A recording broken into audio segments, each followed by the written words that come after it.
이 시간 여러분 주부를 참고하실 때 여러분 앞에 귀의 소식 전하겠습니다. 우리 교회를 방문하신 모든 분들을 주님의 이름으로 환영합니다. 등록 원하시는 분 말씀하시면 저희가 친절하게 도와드리겠습니다. 말씀과 함께 철로 역정 계속 진행 중에 있는데요. 적극적으로 따라와 주시기 부탁드리고, 또 지난주에 하나님께서 보내주신 한 가족분이 계십니다. 사진을 보시고 우리 먼저 다가서 주시고 또 기도해 주셔서 우리에게 빠른 시간에 한 가족 될 수 있도록, 정착하실 수 있도록 여러분 함께 마음을 써주시길 바랍니다. 예배 안내입니다. 오늘 오후 찬양 예배는 성탄 발표회가 있는데요. 교육부서에서도 주관을 하지만 또 어른들도 참여해서 하게 됩니다. 그동안 여러분 주중에 많은 선물 보내주셔서 감사합니다. 많은 선물이 도착됐고 이따 함께 정말 즐거운 잔치가 될 것 같습니다. 이 시간을 빌어서 다시 한번 진심으로 감사를 드립니다. 성탄 감사 예배 내일 드리죠. 내일 예배는 전 교인이 영화부만 빼놓고 함께 드립니다. 영화부는 함께 드리기 너무 어려워서 영화부는 3층 믿음실에서 예배를 드리고, 나머지 분들은 11시 반에 이곳에서 오시고, 이곳이 다 차면 비전홀에서 드리고, 또 차면 1층 햇살홀에서 드릴 계획을 갖고 있습니다. 눈이 오고 또 연휴라서 좀 많은 분들이 빠지긴 했지만 여러분들 꼭 오셔서 내일 예배 드렸으면 좋겠고요.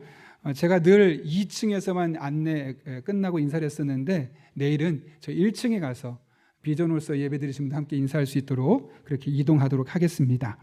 다음 주는 복음주일로 드리게 됩니다. 생명과 성장을 의미하는 그런 마지막 주일인데, 그래서 가능하면 녹색과 관련된 것들을 액세서리든 옷이든 양말도 좋습니다. 하시면 좋겠습니다. 계속해서 오이코스 모임입니다. 이제 방학 전에 마지막 모임인데요. 자유롭게 정말 즐겁게 그동안 1년을 마감하는 시간을 가졌으면 합니다. 개학은 2024년 1월 28일입니다. 늘 푸른 선교 봉사를 통해서 지역 어르신들에게 양말, 손수건 세트를 100세트를 지난 주간에 전달했습니다. 수고하신 분도 감사하고 또 이를 위해서 후원해 주신 분도 진심으로 감사를 드립니다. 강영장학회 총회가 3부 예배 후에 이곳에서 있습니다. 오이코스 부리도 수양회가 토요일 오전 11시부터 오후 1시까지 카페 아쉘에서 있습니다. 모든 부리더들은 참석해 주시기를 바랍니다.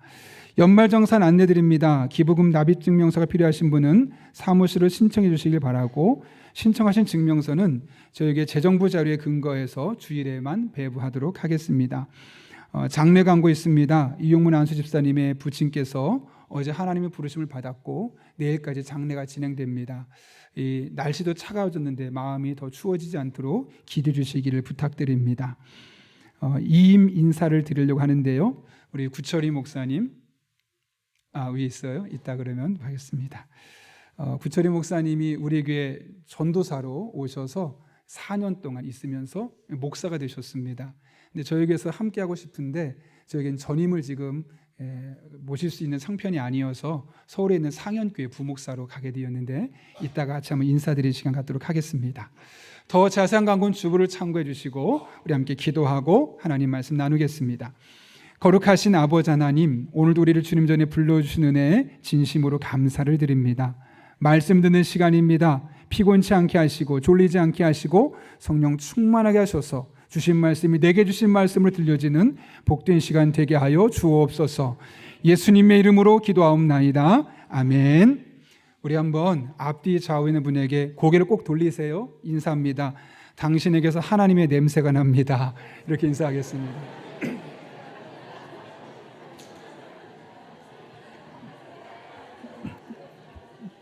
네, 분명 좋은 냄새일 것 같습니다. 그렇죠? 예. 제가 최근에 EBS 방송을 보게 되었는데 한 사람이 텐트 하나 가지고 영월에 가서 이제 흔히 말하는 자연인 생활을 하는 겁니다. 뭐 보통 생활 다 똑같습니다. 근데 한 가지 특별한 점이 보였습니다. 저녁에 음식을 준비하고 나서 조명을 쫙 켜는 겁니다. 그리고 음악을 켜니까 배경음악이 아주 간드러진 음악이 나오는 겁니다. 그걸 보고 있던 취재 기자가 묻죠. 아니 혼자 사시는데 뭘 그렇게 음악까지 들고 또 조명까지 달면서 이렇게 하는 겁니까? 라고 묻었더니 그 사람이 이렇게 말하는 거예요. 혼자 살아도 격식을 갖추고 먹어야지. 내가 어설프게 먹으면 서글퍼지니까. 그래서 격식을 차리고 먹는 겁니다. 이게 무슨 말일까요, 여러분? 나는 사람 많은 거 싫어. 혼자가 좋아. 해서 자연인의 삶을 선택했지만 결국 혼자 사는 삶이 얼마나 서글프고 외로운지를 적나라하게 보여주는 현실 아니겠습니까? 그런가 하면 제가 최근에 책을 읽다가 흥미로운 제목을 하나 보게 되었는데 이런 제목입니다. 군집에서 고립된 개미는 수명이 10분의 1로 줄어든다. 어떤 내용이냐면 한 대학에서 연구진들이 연구하는 겁니다. 일개미들을 한 마리만 놓고 두 마리 놓고 10마리 놓고 훨씬 더 많은 군집으로 놓고 이렇게 놓고 시간이 지나고 봤더니 혼자 있었던 개미는 6일 만에 죽는 겁니다. 근데 신기한 거는 10명 군집으로 모이는 곳에는 66일을 살더라는 거죠. 무려 10배나 생명력을 길게 살고 있었던 겁니다. 도대체 무엇이 이런 차이를 만들어냈을까? 너무너무 궁금해서 연구에 연구를 거듭했더니 개미 안에 사회위라는 게 있어요. 이게 뭐냐면 모이 주머니가 있는데 음식을 먹으면 다 소화시키지 않고 일부를 남겨두는 거예요. 그리고 지나다니다가 배가 고프거나 힘든 동료가 보이면 개워서 그것을 먹이로 주는 거죠. 그러니까 서로 상부상조하는 그런 문화가 생기니까 한 개미가 죽을 수 있는 상경이 되어도 서로 도와주어서 살아내는 거예요. 그래서 혼자 살 때는 아무도 도와주는 개미가 없잖아요. 정서적으로 외로울 수밖에 없고 또 음식도 충분히 보충할 수 없으니까 거의 6일 만에 죽어나가지만 군집, 궁중 안에 모여있는 그래서 상호작용하는 그런 개미들은 무려 10배 이상 수명이 길게 연장이 되었다라는 거죠. 여러분, 개미 또한 하나님이 만드셨어요. 그래서 개미의 삶의 패턴을 보면 하나님께서 그 개미를 통해 우리에게 주는 메시지가 있죠. 실제로 잠언도 보게 되면 개미를 보고 배우라라고 말할 정도로 이 개미의 생활 패턴 또한 하나님께서 우리에게 교훈으로 주신 겁니다. 그렇다면 이 개미의 교훈을 통해 우리에게 주시고자 하는 메시지가 무엇일까요? 혼자 살아가는 것, 사람은 혼자 살 수 있는 존재가 아니라는 거예요. 함께 더불어 공동체 안에 살아갈 때 정서적으로 신체적으로 건강한 삶을 훨씬 더 잘 살아낼 수 있다는 것이죠. 그리고 이렇게 살아가기 위해서 필요한 게 뭘까요? 하나 되려면 그 안에 사랑이 필수적으로 필요할 수밖에 없는 겁니다. 여러분, 사랑은 관계입니다. 관계가 어그러지거나 관계가 틀어지면 사랑할 수 없습니다.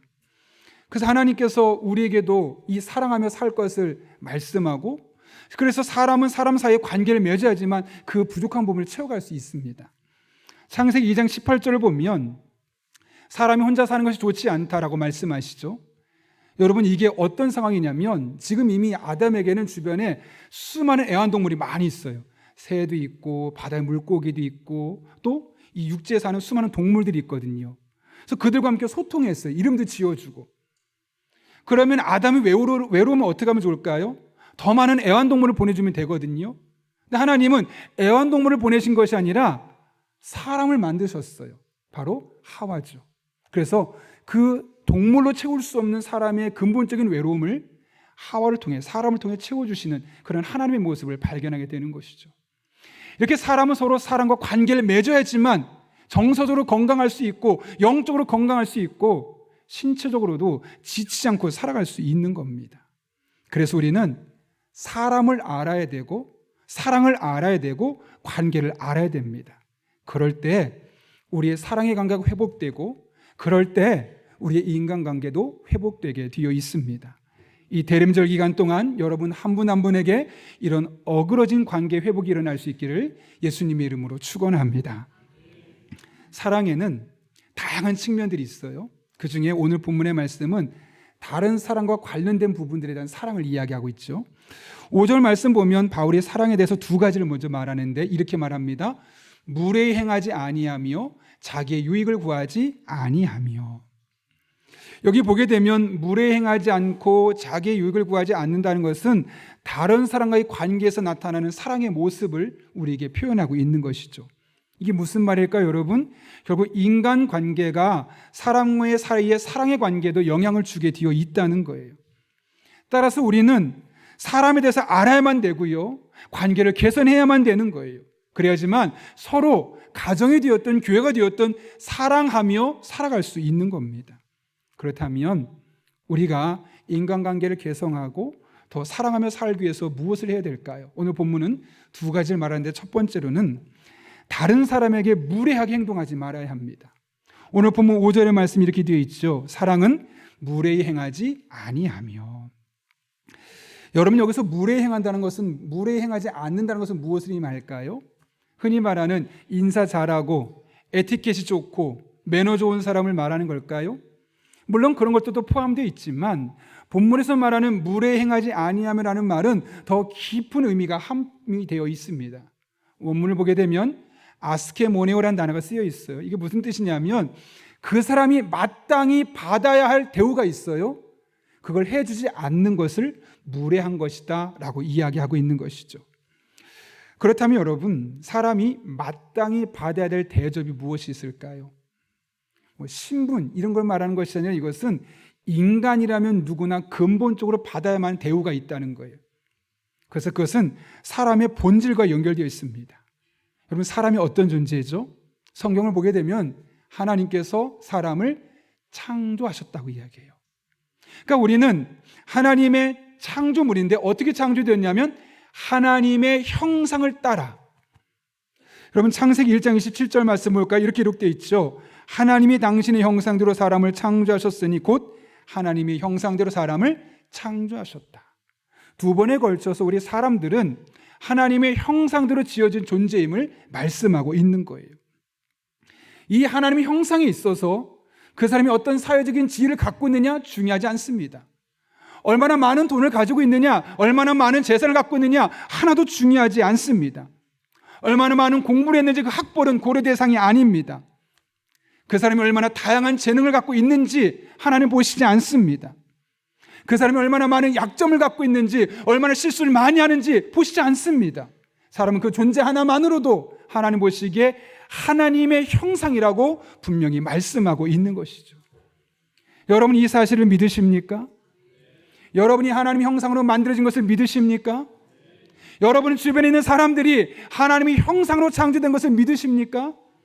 그렇다면, 정말 그것을 믿으신다면 이제는 사람을 보는 관점을 달리해야 합니다.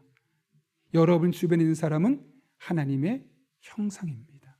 비록 자주 실수해도, 비록 나보다 돈 없어도, 비록 사회적인 지위가 나보다 낮아도 그 사람은 여전히 하나님의 형상이라는 사실은 절대로 변함이 없습니다.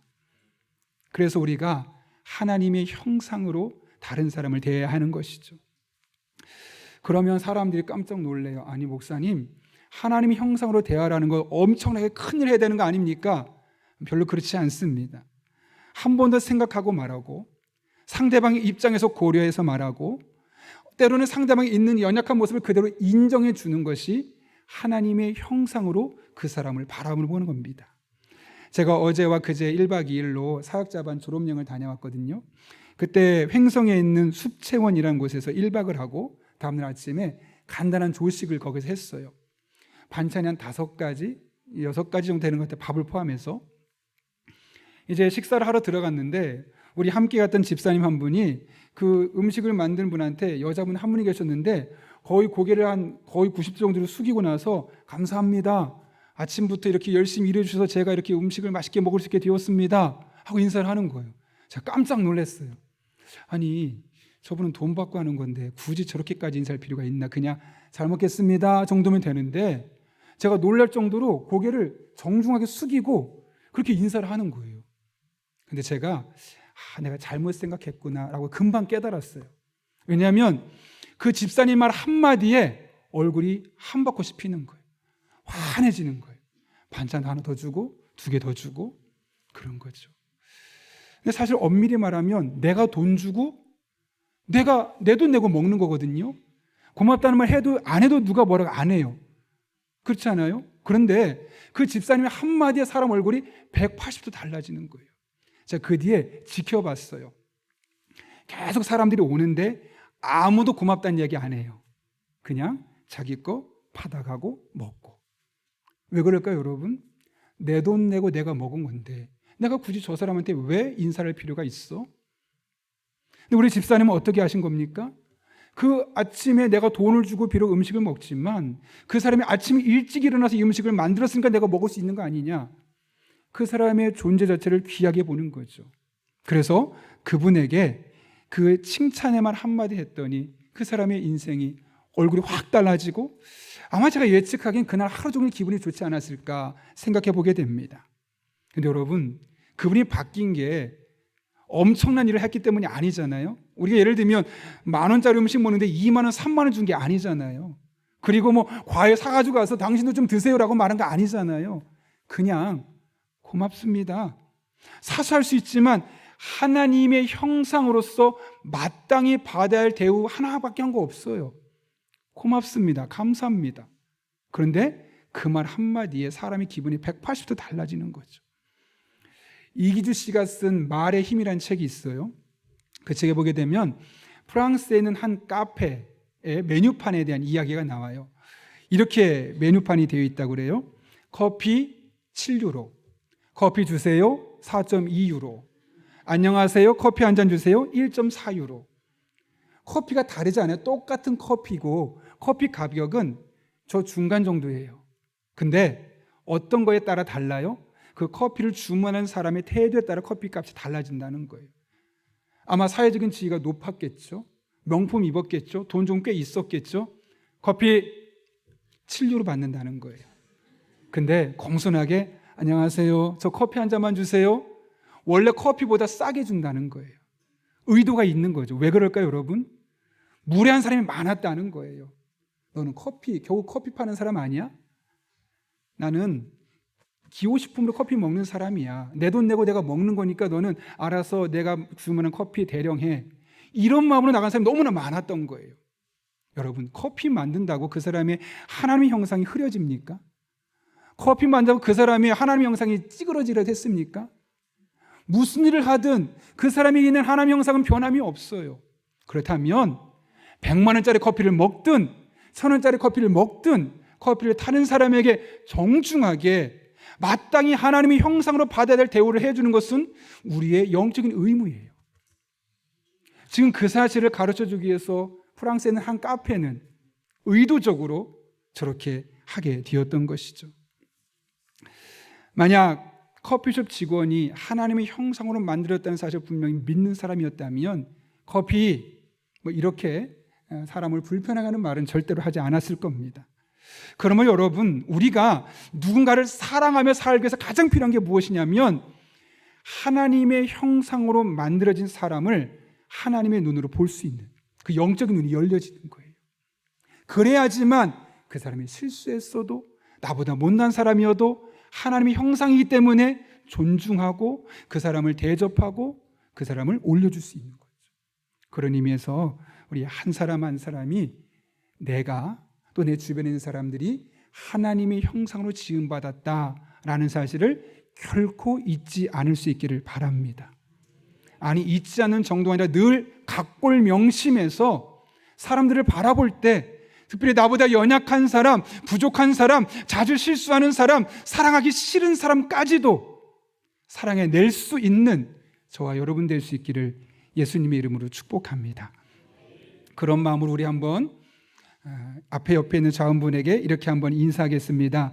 당신에게서 하나님의 모습이 보입니다. 이렇게 한번 인사하고 축복합니다.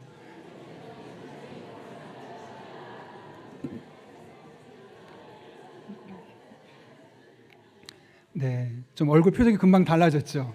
네, 하나님은 우리가 서로 사랑하며 살길 원하세요. 이를 위해 우리가 할 두 번째는 자기만의 유익을 구하지 않아야 하는 거예요.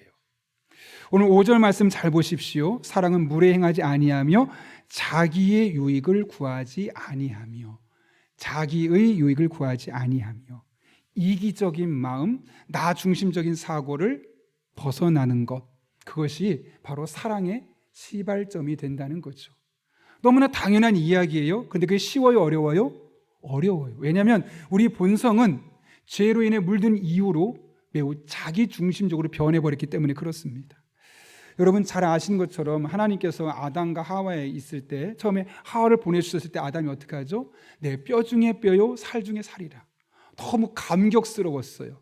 그런데 어떤 일이 생기죠? 하와 때문에 선악과를 먹고 나서 하나님 책망하시니까 하나님 보내신 저 여자 때문에 그럽니다. 자기 책임을 떠넘기는 거예요. 물론 하와의 책임도 있지만 본인 책임도 있거든요. 다 떠넘기는 거예요. 왜요? 그 순간만큼은 내가 비난받지 않고 싶고 그 순간만큼은 내가 힘든 일을 겪고 싶지 않으니까요.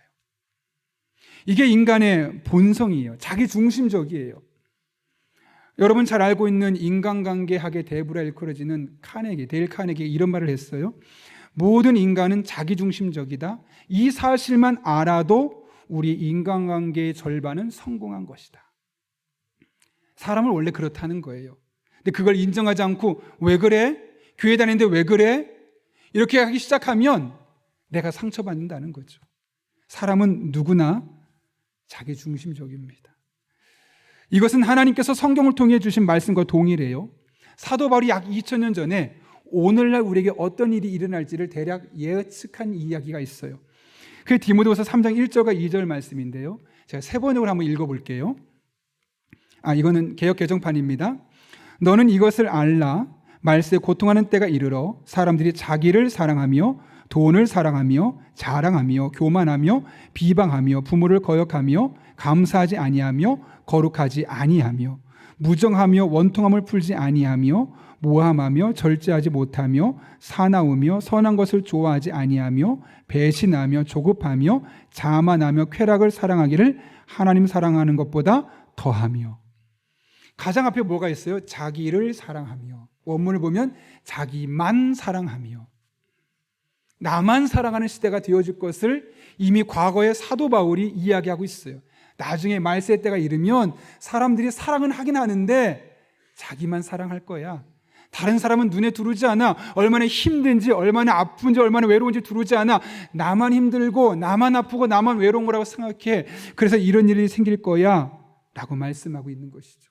근데 여러분, 정말 심각한 게 이 디모데후서 3장 1절부터 기록된 말씀이 교회 밖에 있는 사람들 이야기가 아니라는 거예요. 이어지는 5절 말씀 볼까요? 이렇게 돼 있어요. 경건의 모양은 있으나 경건의 능력은 부인하니 이 같은 자들에게서 너희가 물러나라, 돌아서라. 경건의 모양은 있어요. 교회 나와요. 예배도 해요. 가끔 기도도 해요. 교회 봉사도 합니다. 그런데 그 경건의 모양은 있지만 경건의 능력, 하나님의 임재를 모르는 그런 신앙인들에게서 이런 모습이 나타난다는 거예요. 여러분, 이게 깜짝 놀랄만한 일인데 교회 밖의 일이 아니라 교회 안에서 비일비재하게 일어나는 일들, 예수 믿는 사람의 가정에서 일어날 수밖에 없는 일들이라는 거예요. 왜 그럴까요, 여러분?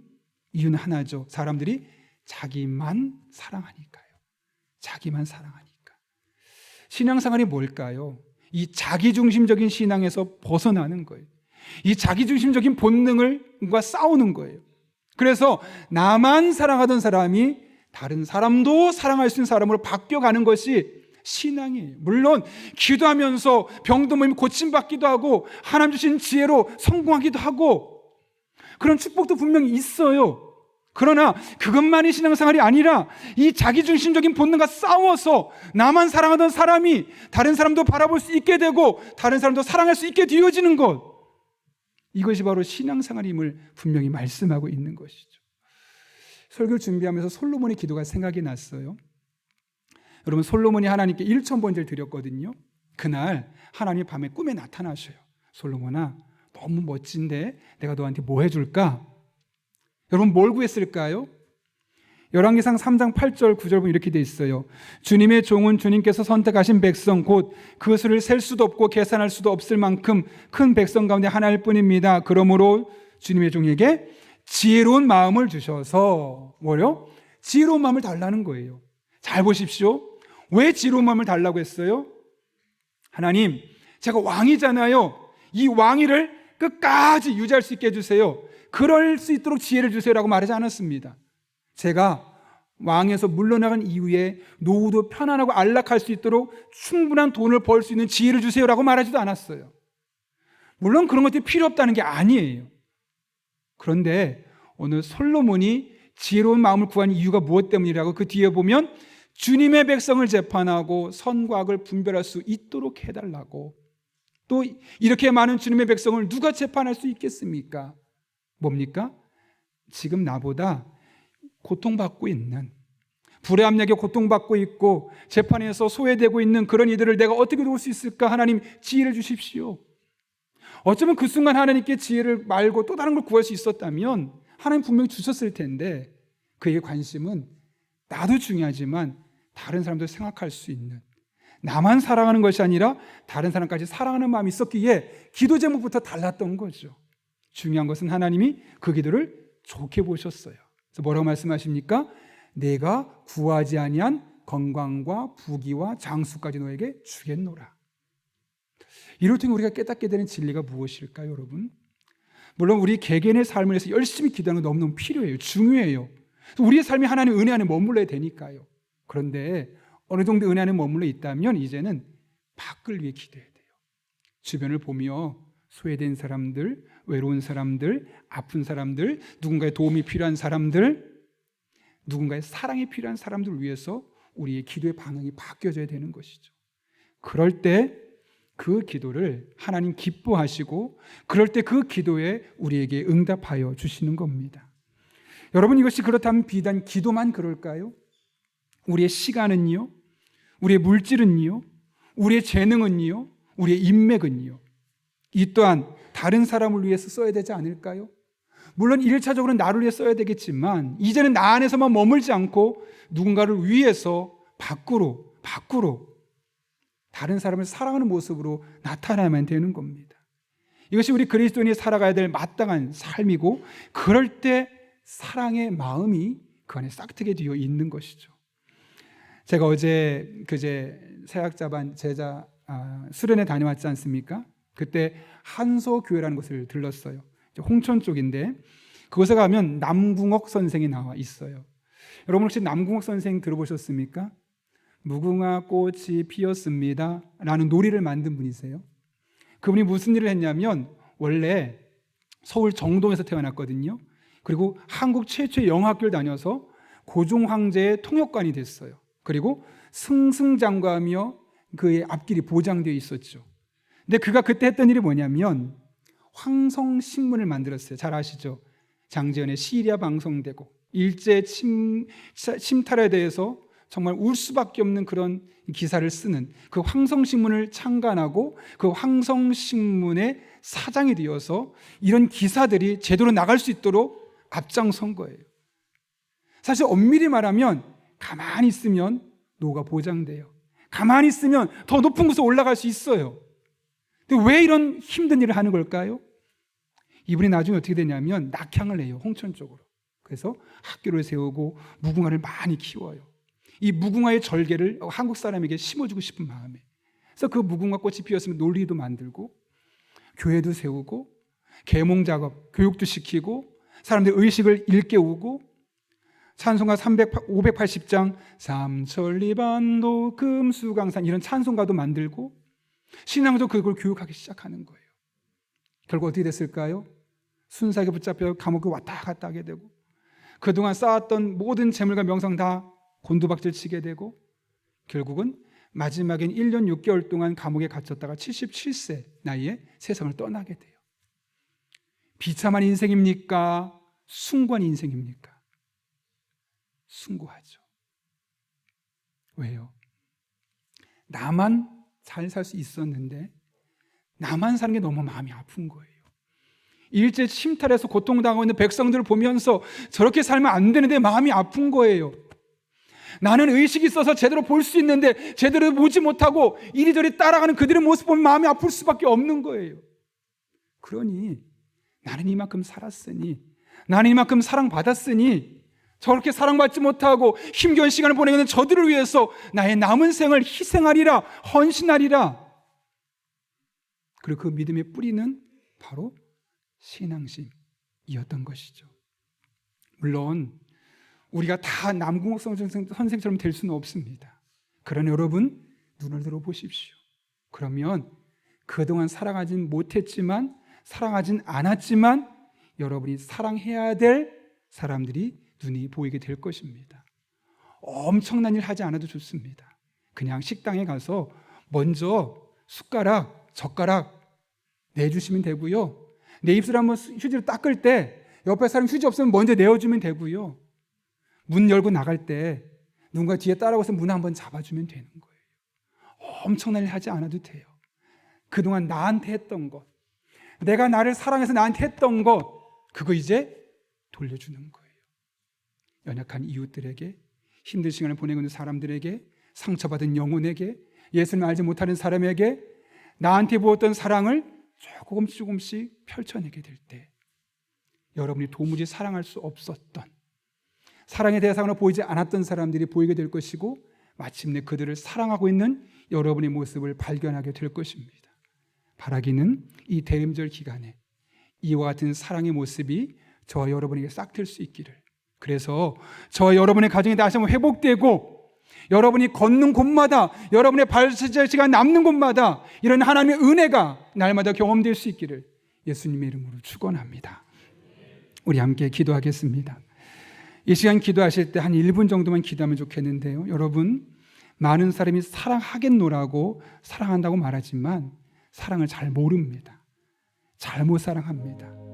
그래서 우리가 지금 매주 사랑을 배워가고 있는데, 오늘 말씀처럼 하나님, 제가 다른 사람들을 하나님의 형상으로 볼 수 있는 영적인 눈이 열려지게 하여 주옵소서. 뿐만 아니라 이제는 나를 사랑해서 나에게 했던 것들을 다른 사람에게 베풀 수 있는, 다른 사람까지 사랑할 수 있는 그런 사람으로 바뀌게 하여 주옵소서. 그렇게 우리 가정이 달라지게 하시고, 교회가 변화되게 하시고, 이 세상의 빛과 소금으로서 이 세상에 하나님의 나라를 일어나는 그런 복된 사람 될 수 있게 하여 주옵소서. 우리 이런 기도 제목 가지고 한 1분 정도지만 사모하는 마음으로 함께 기도하겠습니다. 거룩하신 아버지 하나님, 오늘도 우리를 주님 전에 불러주시고 함께 예배할 수 있게 하시는 은혜 진심으로 감사를 드립니다. 사랑하겠노라고 사랑한다고 말하지만 정말 사랑하지 못하는 우리의 모습을 발견할 때가 얼마나 많은지 모릅니다. 하나님 아버지, 이러한 때 우리 한 사람 한 사람이 하나님을 사랑하길 원하고, 하나님을 사랑하는 마음으로 다른 사람을 바라볼 때 하나님의 형상으로 지음받은 그들을 믿음의 눈으로 볼 수 있는 영적인 눈이 열려지게 하여 주옵소서. 뿐만 아니라 우리가 이 세상을 살아가며 나만 사랑했다면 이젠 다른 사람도 사랑할 수 있기를 원합니다. 그동안 나를 위해 했던 것들을 다른 사람들을 위해서 할 수 있는 그런 믿음의 사람들 되게 도와주시고, 이 땅에 하나님의 사랑이, 예수 그리스도의 사랑이 더욱더 편만하게 펼쳐질 수 있도록 은혜 베풀어 주옵소서. 그렇게 하나님만을 바라보길 원하고, 그렇게 하나님만을 의지하기 원합니다. 우리 성도들을 붙잡아 주셔서 이 한 주도 사랑하며 사랑받으며 살아갈 수 있도록 주님 은혜 베풀어 주옵소서. 살아계신 아버지 하나님, 지난 한 주도 눈동자처럼 지켜주실 뿐만 아니라 오늘 귀한 말씀을 통하여 서로 사랑하며 살아갈 수 있는 것들을 발견하고 깨달을 수 있게 하시는 은혜 진심으로 감사를 드립니다. 나는 사랑한다고 말했지만 정작 사랑이 아니었던 적이 얼마나 많은지 모릅니다. 이 시간 우리가 다른 사람과 서로 사랑하며 살기 위하여 그 사람들에게 씌워져 있는 하나님의 형상을 볼 수 있는 영적인 안목이 열려지게 하여 주옵소서.